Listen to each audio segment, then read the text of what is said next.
excited to finally be able to be back with my girls in Dallas. Last year was a little bit of a letdown for us. We made the playoffs, but got first to beat the first game in Chicago. But I think with our core group coming back, we're really excited to see who we have, and that's Atlanta March 7th, so I can't wait to play. I love it. So now personally, what kind of things have you looked to improve on for this upcoming season? For sure, obviously I always work on my conditioning. You know, now that I'm a vet, I gotta make sure that I'm gonna be playing more minutes, so I gotta make sure like my body is ready to play those type of minutes. That and also my outside shooting threes is something I'm incorporating in my game. You know, I want to make sure that I'm always growing it.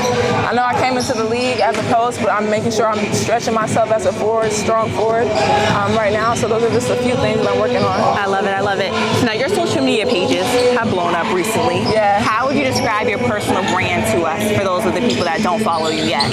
For sure, it's definitely athlete, but I like to say athlete, beauty, chic, those type of things. I love fashion. Of course, I think now that we are athletes and we use our skin every day and we want to make sure that we're clean. So I'm huge on skincare and beauty, just making sure I'm keeping up with myself, because if you look good, you feel good. Exactly. And that's something that I just live by. So that's something that I try to incorporate to my brand for men and women. I love it. And is there any business ventures that maybe you're hoping to dive into later on?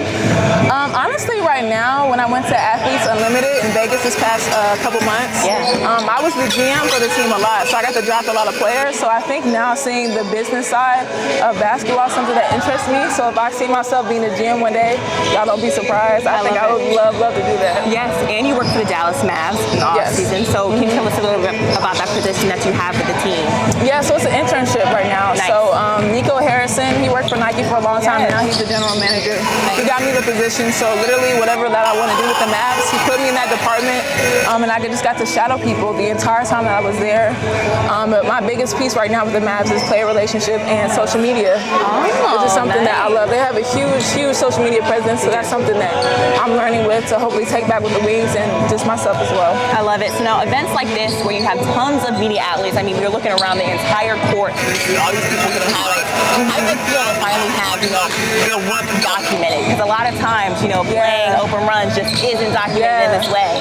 Well, most of the time, most of the players are overseas, so we don't even really have an opportunity to come together like this. So now that I feel like more and more players are starting to stay home, whether it be for COVID or, they just want to be with family more, we're able to work out here and rest our bodies before the season, because we usually play year-round.